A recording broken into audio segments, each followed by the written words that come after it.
Hi,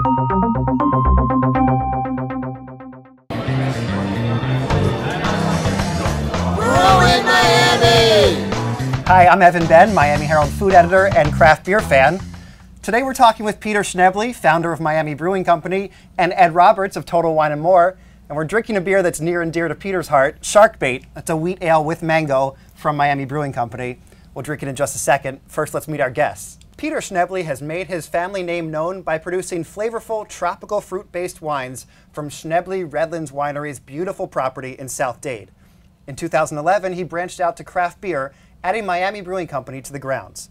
The brewery keeps in line with the winery's subtropical vibe, producing beers like Big Rod Coconut Ale, Sharkbait with Mango, Gator Tail Brown Ale, and Miami Vice IPA. One of Miami Brewing's first customers was Ed Roberts, a beer manager for Total Wine & More. Roberts keeps the massive beverage store's shelves stocked with craft brews from across the U.S. and abroad.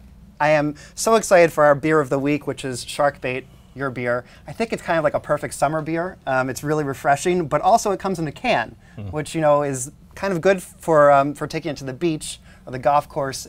Cans can go places that bottles can't. Was that in your mind, Peter, when you decided to brew this and put it in cans? Without a doubt, it's a big plus. The other thing is that really beer is always in a can while it's being made, and it only goes into a bottle after it was in a can all that time. So the fact is that the can allows it not to have any sunlight. Okay. Sunlight is like kryptonite. Oxygen and sunlight is like kryptonite to beer. So cans protect beer from light, from oxygen. So would you say it's a better vessel for beer than bottles? I think it's already known in the industry that it is the best vessel. The other thing is it's very green. We can get about 30% more on a pallet for shipping purposes, and it's completely recyclable, the aluminum, where glass is not. And someone who knows a lot about beer, Ed, you are a certified Cicerone, which a lot of people say it's kind of the beer equivalent of being a wine sommelier. What's the program like, and what kind of test does it involve? Correct. I mean, basically, you need to have some kind of standardization in the industry, so you know when you go somewhere and you're going to get properly served the beverage. The test covers how to serve it, the styles of the beer, which is very important. When you have a customer walk into a bar or to our store, you want to be able to make recommendations based on flavor profiles that they might like, or they might like flavored chocolate or mango, and the styles are very important to that, and that's a big part of the test. And you're the beer vendor manager for Total Wine in Florida, which Correct. Is a huge job. How does being a Cicerone help you in your everyday job? In everything I do, it just becomes part of your consciousness about knowing about the beer styles and so forth in order to make intelligent decisions about what it is we want to carry and all that. That's just, it's the knowledge that I already had, and it came in handy in passing the test. Well, you carry Peter's Miami Brewing Company beers at your stores at Total Wine, but you can also go find them down at the brewery in Homestead, right? You have a tap room? Absolutely. When's it we have open? A tap room. We're open Monday through Thursday from 10 o'clock till 5 p.m.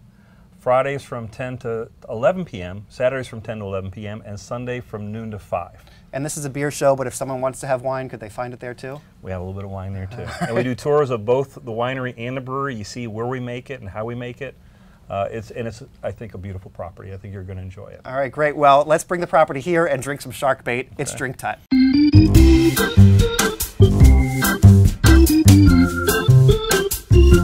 This week it's Sharkbait, a wheat ale brewed with mango from Peter Schnebly's Miami Brewing Company.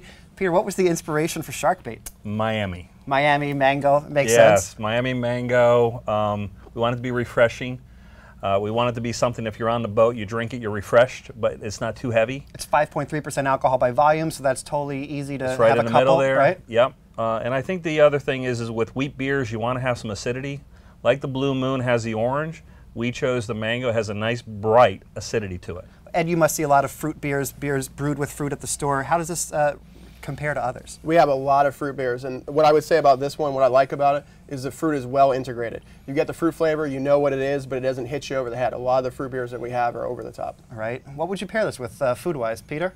Kong River House. On the beach. On the beach, did a Thai beef jerky. Beef jerky, yes. I've had it. You finished my sentence. I've had it, yeah. No. Thai beef jerky, so you got that spiciness, you got a little bit of the mango. It's almost like belongs over there in Asia, right. But it belongs right here in Miami too. Right, perfect. So you can have Sharkbait at Kong River House. You could buy a 6-pack from Total Wine & More, say hi to Ed, for about $8.50, or you could go down to Schnebly and have it at Miami Brewing Company. Until next time, thanks for watching Brew in Miami. Cheers. Cheers. Cheers.